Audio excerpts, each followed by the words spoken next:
Olá, sou Cristiane Lama, sou médica infectologista, trabalho aqui no Instituto Nacional de Cardiologia e tenho um interesse especial em endocardite infecciosa.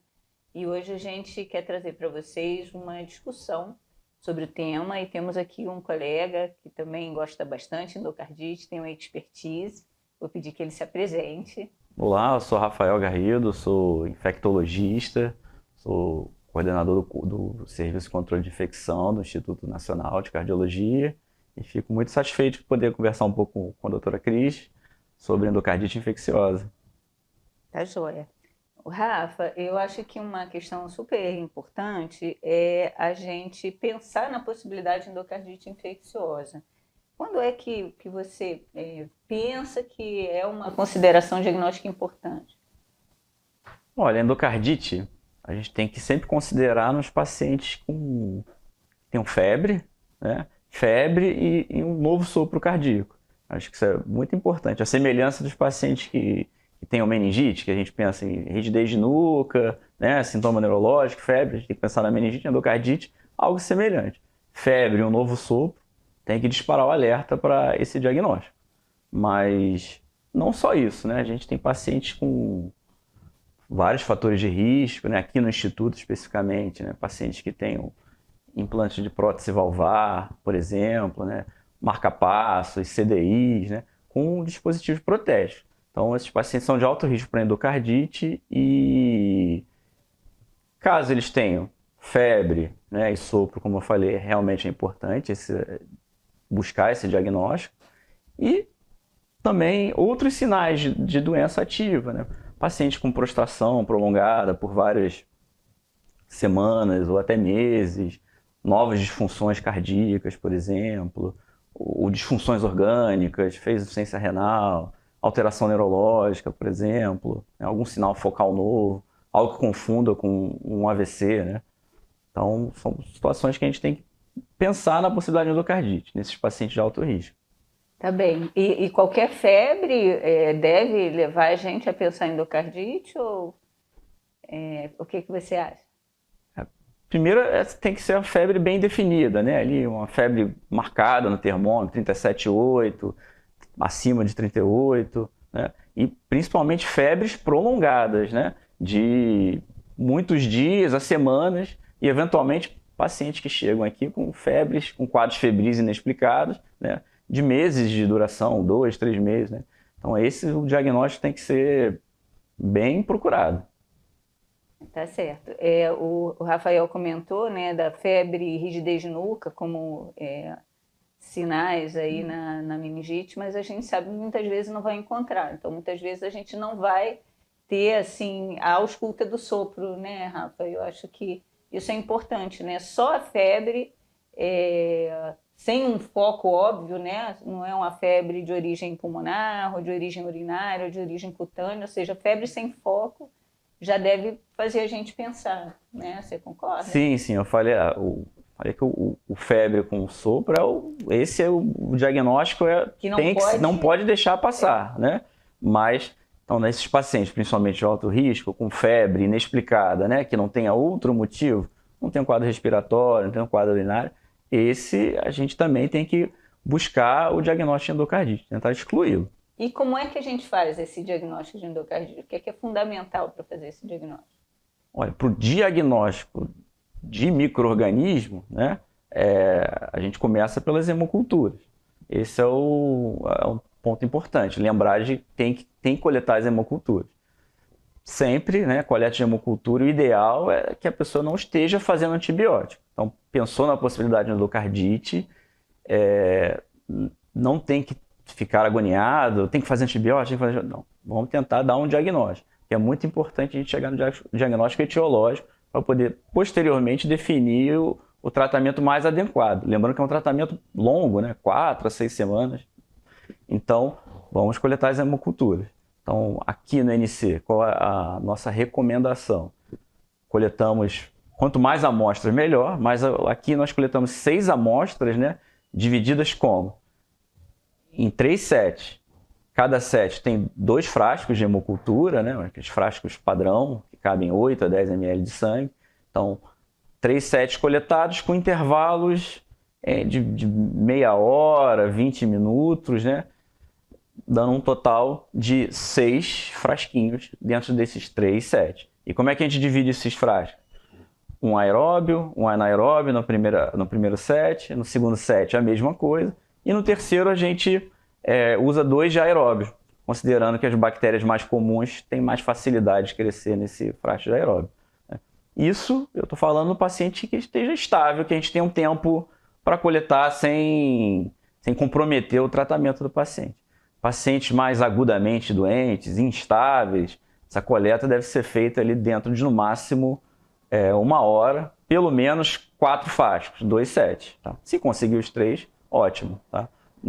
Mas não podemos atrasar o tratamento nesses pacientes mais complicados, mais agudamente doentes. Eu queria só comentar, é bastante importante, né, o que o Rafael falou, porque quando a gente lê os textos, a gente vê, né, que lá atrás era recomendada a coleta. No momento 0, 1 hora depois, 12 horas depois. E aí, isso lá atrás, né, no ano 2000, nos critérios de Duke. Depois vieram as recomendações dos britânicos que falavam momento 0, 1 hora depois, 6 horas depois. É factível, né? Mas, assim, o último documento que a gente tem, que é de 2023, ele já corta, né, Rafael, essa questão aí de um intervalo fixo entre essas hemoculturas, porque o mais importante realmente é o volume de sangue, né? Então, se a gente tem tempo, a gente colhe aí as 6 amostras. Se o paciente está séptico, instável, como o Rafael comentou, aí a gente já colhe pelo menos 4 e aí inicia o antimicrobiano. Então, esse é um aspecto fundamental do diagnóstico, mas tem também uma outra, né, um outro exame que é bastante importante, né? Sim. Antes de chegar nele, é importante a gente também, pacientes com antibiótico, em uso prévio de antibiótico, isso pode atrapalhar o diagnóstico, né? Então, quando a situação permite, então, pacientes estáveis, a nossa orientação é suspender o antibiótico que esteja fazendo. Começou o antibiótico pensando numa pneumonia, numa sinusite, aí chegou aqui com uma amoxicilina, a gente suspende, de tentar manter esse paciente sem antibiótico 7 dias ou pelo menos 72 horas, coletar as hemoculturas, né? E aí sim considerar o início do tratamento, né? Então, é importante deixar esse tempo sem antibiótico para fazer o clearance, né, da droga e tentar aumentar a sensibilidade do exame.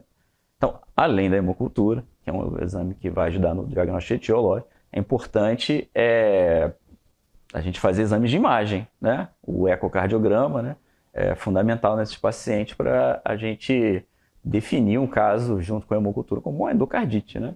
Então, o eco transtorácico é o que deve ser feito inicialmente, né? É o mais fácil de conseguir, né? Mais acessível.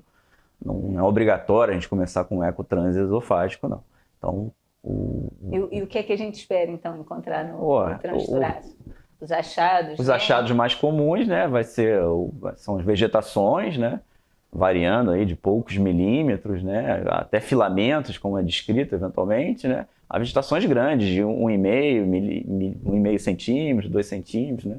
Em casos mais graves, né? Além disso, a gente vê novas ruptura da válvula, perfuração da válvula, é possível achar abscesso também, né? Ruptura de cordoalha. Então, são achados comuns que a gente vê num eco transtorácico. Tudo que o Rafael descreveu são os achados considerados critérios maiores, né? Além desses, a regurgitação valvar nova, né? Moderada grave nova é considerado um critério maior. Mas e se o eco transtorácico não mostrar nada, hein, Rafa? Se o eco transtorácico não mostrar nada, a gente pode insistir, né? Repetir esse eco daí para frente, mas 1, 2 dias com outro operador, né? É um exame que é operador dependente, né? E ainda assim, um paciente com uma alta suspeição, né? Um paciente com febre prolongada, prostração, sem outro diagnóstico possível, né? Especialmente se as hemoculturas são positivas, né? Se positivar a hemocultura, a gente pode caminhar para o eco transesofágico também, tá? O eco transesofágico, ele, dependendo da janela do paciente, o transtorácico pode ser ruim, o eco transesofágico pode visualizar melhor as estruturas cardíacas, né? Então, essa seria uma das indicações. Outra indicação do eco transesofágico são pacientes portadores de prótese valvar. Ele consegue visualizar melhor as estruturas por conta de sombra acústica, né? Então, Em paciente de prótese, é importante a gente buscar o eco transesofágico. Tá? Se já viu no transtorácico, ótimo. Então, provavelmente é uma lesão grande, de uma mais fácil visualização. Mas se não viu, é importante fazer o eco transesofágico. Isso.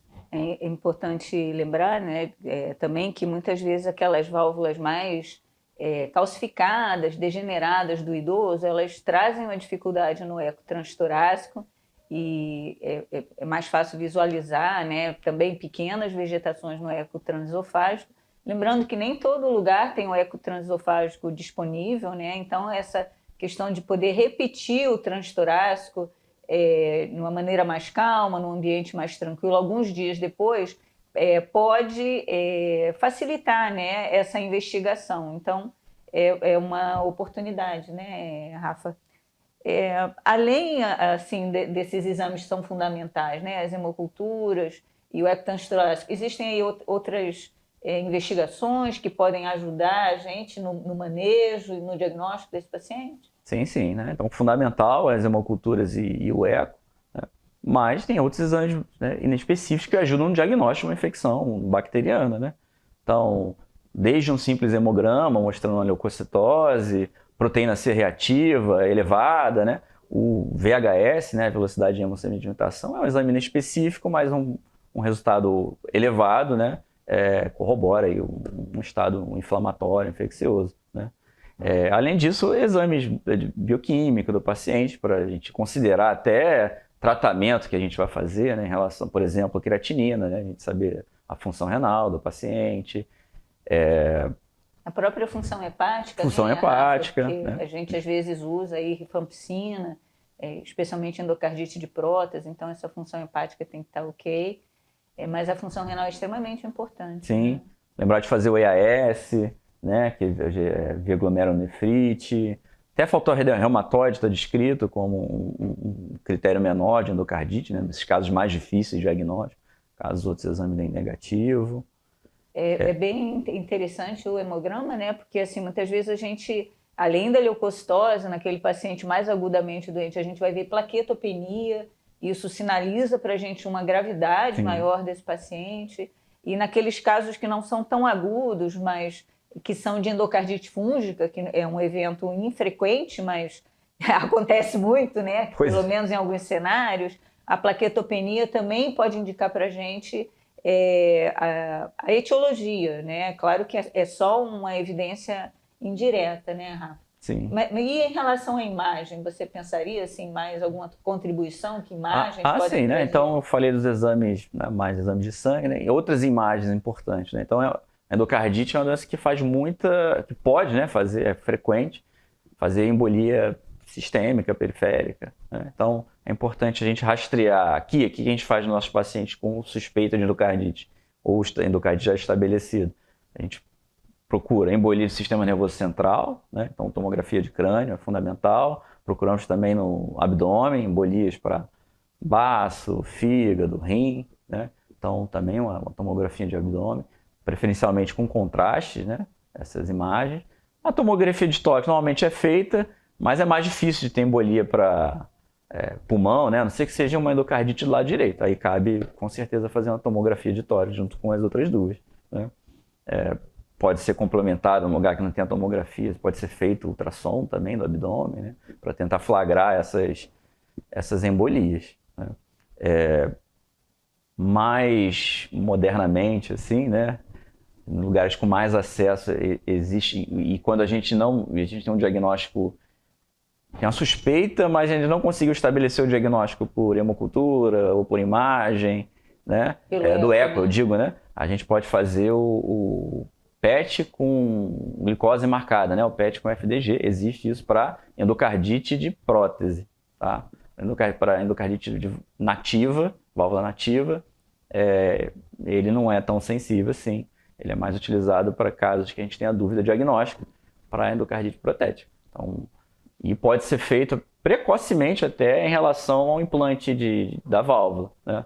Ali, a partir de em torno de um mês, ele entra como critério menor e a partir de um mês ele já entra como critério maior, né, pelo segundo e último consenso europeu.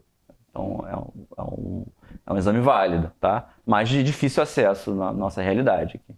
Talvez é o que fique em meio termo, né, Rafa, para a gente evoluir para um PET-CT, seja a angiotomografia cardíaca, né, que muitas vezes o próprio eco transesofágico pode ter uma dificuldade em visualizar as complicações periválvula, né, periprótese, e a angiotomografia consegue ver bem abscesso perivalvar, pseudaneurisma. Então, é um recurso mais acessível do que o próprio PET, né? E é muito importante isso que o Rafael falou de fazer esse rastreamento, né? Porque assim, os eventos embólicos assintomáticos, eles são muito frequentes.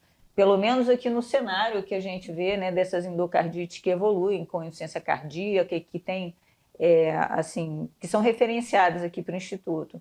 Então, a gente tem pela tomografia de crânio, né, mais ou menos uns 10% dos pacientes com endocardite mitral ou aórtica com embolia, para o sistema nervoso central, totalmente assintomático. E para o baço é assim, assustador. A gente vê aí 1/3 dos pacientes apresentando, né, mais de 30% apresentando eventos embólicos para o baço. Não necessariamente abscessos esplênicos, né, mas por vezes grandes infartos esplênicos que são assim, preocupantes do ponto de vista do manejo desses pacientes, especialmente com a questão, né, da cirurgia cardíaca, da anticoagulação. Então, para a gente, é ponto pacífico que a gente deva rastrear, né, esses pacientes. Bom, e aí, então, a gente fez esses exames todos, né, Rafa? E em que momento, então, a gente deve começar os antimicrobianos? Bem, então, uma vez realizados os exames, a gente definindo ali no paciente se ele tem uma gravidade maior, se ele está instável ou estável, o paciente estável, esse a gente vai realizar os exames e tentar começar o antibiótico assim que tiver um diagnóstico do micro-organismo, né? Então, tentar esperar um resultado de hemocultura, né? Então, esse seria o ideal, o cenário ideal. Saiu a hemocultura, pelo menos uma indicação, coco gram positivo, um gram negativo, né, uma levedura, e a gente faz um tratamento mais guiado. E depois ajusta de acordo com o resultado do TSA na cultura, né, o teste de sensibilidade. Os pacientes instáveis, esse a gente precisa começar o tratamento logo, né, para não comprometer mais ainda o estado do paciente. Então, logo após a coleta de hemocultura, começamos o antibiótico. Qual antibiótico? E eu aqui, qual antibiótico, né? Então, classicamente a endocardite já foi dividida em aguda, subaguda, né? Sendo a aguda mais relacionada aos Staphylococcus aureus e os casos subagudos relacionados aos streptococcus do grupo Viridae, grupo Racec, enterococos, né? Então, havia essa divisão. Hoje a gente usa um pouco menos, a gente realmente busca o diagnóstico pelo micro-organismo, porque pode ter interface, né? Pode ter uma sobreposição entre esses tempos, né, de agudo e subagudo. Então, é uma coisa mais para didática, assim. Então, aqui no NC, o que a gente faz, né? Enquanto não tem um diagnóstico, a gente preconiza o uso de vancomicina e ceftriaxona em associação. Tá? Qual o objetivo? Vancomicina, pegar estáfilo resistente, né, a meticilina, o famoso MARS, e o ceftriaxona vai ter atividade, né, sobre outros micro-organismos, o grupo Racec, os streptococcus, né, a própria vancomicina, né, não falei, vai ter atividade sobre estáfilo comum, né, o estáfilo MSSA, sobre enterococos, tá? Então, começamos com esse esquema. E, posteriormente, vai ser ajustado de acordo com o crescimento, né? Se tiver crescimento. Esse é um esquema que a gente começa para a válvula nativa, né, Rafa? Sim, para aquelas situações em que o paciente tem prótese, mas é uma prótese que está há mais de um ano, né? Na situação da endocardite de prótese mais precoce, a gente tem uma situação mais complexa, a gente vai ter a oportunidade de um episódio em que a gente vai dissecar mais, né, e os esquemas empíricos e os esquemas direcionados.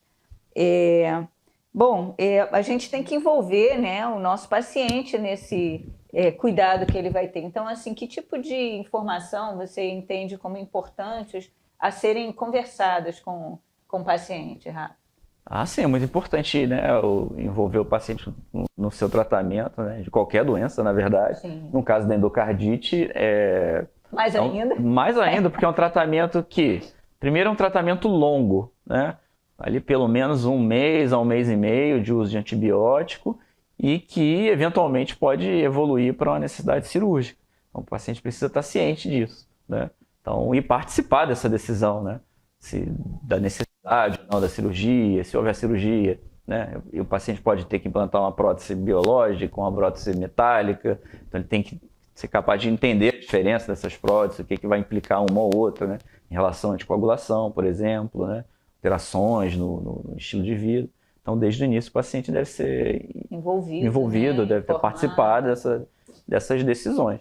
E alguns pacientes com endocardite, eles ficam muito bem também. Depois que começam o antibiótico, ficam bem e não tem comprometimento cardíaco maior.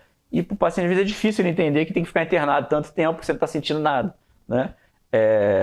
Então, mais é um motivo para a gente conversar sobre esse diagnóstico, o quanto potencialmente, né, grave é uma doença, uma infecção no coração, né? Isso. É a questão aí da internação, né? Pelo menos na assistência pública de saúde, a gente dificilmente consegue deshospitalizar esse paciente, né? Então, ele precisa ficar internado porque ele precisa receber antibióticos por via endovenosa nas maiores doses, né, preconizadas, e para isso ele precisa de um acesso e assim, alguma experiência aqui dos acessos vasculares que são usados. A gente recomenda, né, aos pacientes que vão usar infusão de medicações aqui na NSP, né, por mais de 7 dias, no caso da endocardite, né, a gente vai ser aí 4 a 6 semanas, a gente orienta as equipes que solicitem, né, o implante de PIC, né, ajuda os pacientes, né, para a questão de ficar mudando acesso e não deixa um acesso profundo, né, femoral, subclávia, né, é desconfortável o paciente, então tendo um acesso a PIC, está super indicado, né. E existem, aqui no INC a gente não tem, mas em outros hospitais tem catéteres intermediários, né, chamado midline, por exemplo, também pode ser usado, caso não exista a PIC disponível. Certo. Esse paciente com endocardite, né, Rafael, a gente entende que é uma infecção potencialmente grave, precisa de um longo tempo de tratamento. Isso significa que esse paciente tem que ser tratado na terapia intensiva? Como é que você vê isso? Não, a necessidade de terapia intensiva vai ser semelhante a outros pacientes, né? Vai depender, né, de como ele está naquele momento, né? Tem uma insuficiência cardíaca que não está sendo controlada, né? Alguma outra comorbidade importante, uma insuficiência renal, precisa de hemodiálise, o paciente está séptico, está hipotenso, né? Então, a semelhança de outros pacientes, né? No caso da infecção cardíaca, ele pode evoluir com uma arritmia, né, que precisa ser monitorizado. Então, nessas situações, é sim indicado ir para uma terapia intensiva. Assim que estabilizado, ele pode sair da terapia intensiva e continuar seu tratamento em âmbito de enfermaria, por exemplo. Tá bem. E esse paciente, assim, usualmente ele vai ter um infectologista cuidando dele, um cardiologista cuidando dele. Outros especialistas seriam interessantes, né, da gente envolver nesse cuidado, quer dizer, uma enfermeira ou um enfermeiro que inseriu o acesso, né, a PIC, faz as infusões, mas você pensa em mais algum colega que precisa estar envolvido? A endocardite é uma doença complexa, né, que envolve múltiplos sistemas, além do coração, mas envolve outros sistemas potencialmente, né? Então é preconizado o uso do Heart Team, né, time do coração, pelos principais documentos, com demonstração de que há desfecho melhor para os pacientes quando o hospital trabalha, né, com multiprofissionais de várias, né, especialidades, né, médicos, enfermeiros, né, e outros profissionais de saúde. No caso aqui no INC, a gente tem um Heart Team estabelecido, né, então faz parte do Heart Team os cardiologistas, né, o infectologista, cirurgião cardíaco é muito importante, né, para poder discutir as questões cirúrgicas do paciente, as indicações. Neurologistas, por exemplo, né, então a gente falou aqui que é muito frequente a embolia para o sistema nervoso central. Falei de cirurgião cardíaco, mas também até cirurgião geral, por causa das embolias, né, para baço, né, ou outros órgãos, né. médicos, né, da imagem, né? Então a gente tem muito, né? Tem que avaliar eco, tem que avaliar TC, eventualmente até a ressonância pode ser feita, né?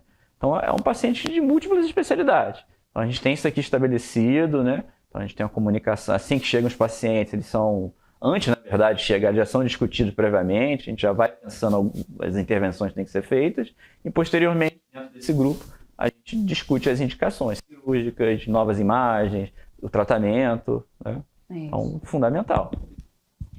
Concordo totalmente, né, com o Rafael.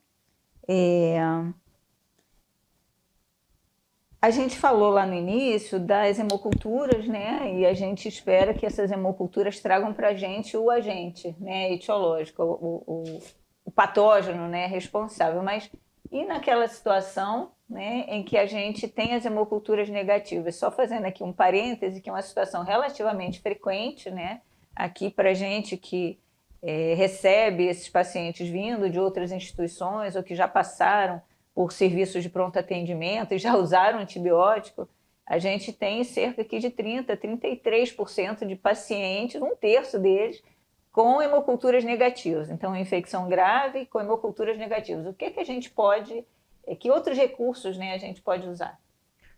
Então a frequência alta, né, de hemocultura, o paciente com hemocultura negativa, né, o que a gente tem disponível para tentar identificar, né, esses micro-organismos, repetir essas hemoculturas, tudo, mas persistem negativas, a gente fica, né, sem o micro-organismo. Então, a maior parte vai ser infecção por micro-organismos típicos que foram negativados pelo uso prévio do antibiótico, né? E, eventualmente, alguns são micro-organismos mais incomuns, né? Como a Coxiella e a Bartonella. E aí, nesse caso, é importante a gente avaliar a história epidemiológica do paciente, se é compatível com essas infecções, e pedir os exames que dão esse diagnóstico, tá? Que são sorologias para Bartonella, Coxiella e o PCR, né? Para esses dois micro-organismos. Então, aqui no INC, o paciente fechou a hemocultura negativa, a gente solicita esses exames para tentar esse diagnóstico, né? Principalmente quando a história é muito sugestiva. E alguns desses pacientes vão para a cirurgia, né? E a gente obtém um material que é bastante precioso, que é a válvula cardíaca, né? A gente pode tentar buscar o patógeno na válvula. Aqui toda a cirurgia, né, cardíaca, o material da válvula é enviado para o histopatológico, então a gente consegue ver se tem endocardite em atividade ou não. E é possível ver a presença de micro-organismos, coco gram-positivo, bacilo gram-negativo, levedura. Vai ter só essa informação do histopatológico, não vai ter cultura, né, resultado para ajudar no qual antibiótico escolher, mas pelo menos dar uma direção, né? Além disso, é possível fazer a cultura dessa válvula. A gente não preconiza em todos os casos, a gente preconiza nos casos que já sabemos que as hemoculturas estão negativas. Então ela pode ajudar. Por que a gente não preconiza em todos os casos? Porque com alguma frequência, né, pode causar confundimento quando eu já tenho um diagnóstico, tá? Ela pode vir um outro micro-organismo, que é fruto de contaminação. Então ela tem que ser bem processada, né, com um laboratório de confiança, né, para diminuir a chance dessas contaminações. Então, no caso da hemocultura negativa, a gente manda para a cultura, crescer um micro-organismo sugestivo de endocardite ou frequente em endocardite, a gente também guia o tratamento para ele, né? Entendi. Então, existe algum papel, Rafael? Antigamente as pessoas falam assim, não, tem que deixar muito tempo a hemocultura, né? Porque normalmente as hemoculturas nos laboratórios de rotina ficam 5 a 7 dias. Existe aí um papel para esse prolongamento de incubação? Aqui no INC a gente mantém por pelo menos 7 dias as hemoculturas, né, para as infecções comuns e até para a endocardite, mas em casos que repetidamente negativas, que a gente queira mais investigação, a gente pode prolongar a incubação da hemocultura por pelo menos aí uns 14 dias. Isso para alguns germes, por exemplo, como o Cutibacterium, né, antigo Propinium bactéria, está relacionado muito a infecções de prótese, né? Então, se houver essa suspeita, a gente orienta sim esse prolongamento da incubação. Então, pode ajudar. São situações excepcionais. Específicas, não é para todo caso. E a gente lê sobre o assunto, a gente ouve existe aí a sugestão de testes mais modernos, né, que utilizem a biologia molecular para fazer o diagnóstico. Como é que você vê o papel da biologia molecular, principalmente nas hemoculturas negativas? Vem crescendo, né? Assim, cada vez mais a gente tem publicação sobre o diagnóstico de doença infecciosa, né, bacteriana, né? Bacterias simples ou até endocardite pelas técnicas de biologia molecular, né? Então, PCRs específicos para bactérias, existe a metagenômica, né? Que seria um PCR mais amplo, né? Muito sensível, poderia detectar vários micro-organismos na hemocultura. É válido, sim, para as hemoculturas negativas. Seria uma chance de um paciente que, por exemplo, tomou um antibiótico, não positiva mais a hemocultura, mas a gente pode flagrar esse micro-organismo na metagenômica, num PCR. Né? A questão atual é a acessibilidade, né, para o serviço público e custo também. Né? Então, são exames aí que ainda, por esse ponto, são um pouco acessíveis. Mas, se for possível fazer para o paciente, super válido. Né? Então... É bem interessante a gente considerar isso e considerar isso bem precocemente, né, Rafael? Porque não é mágico, né? É mais sensível, mas não é mágico. Então, aquele paciente que já está usando antibiótico há mais de uma semana, muitas vezes, né, dificilmente, mesmo a biologia molecular, com métodos assim, com amplificação de vários patógenos, vai ser contributório. Né? Então, se a gente pensa em algum momento fazer o teste, é interessante que já se colha o sangue desse paciente, já se armazene, né, congele, para posteriormente verificar a possibilidade de enviar. Seria a melhor conduta, né? Assim, já deixar uma alíquota guardada, né? Isso. Muito bem. Eu acho que é isso, né? Assim, a gente procurou fazer aqui essa abordagem inicial do paciente com até um spoiler, né, do tratamento empírico, mas a gente, numa outra oportunidade, né, Rafa, vai falar mais detalhadamente de como a gente conduz o tratamento antimicrobiano na endocardite. Muito obrigada, Rafa, e um prazer Eu que agradeço. Estar falando aí sobre endocardite para vocês. Até o próximo. Até.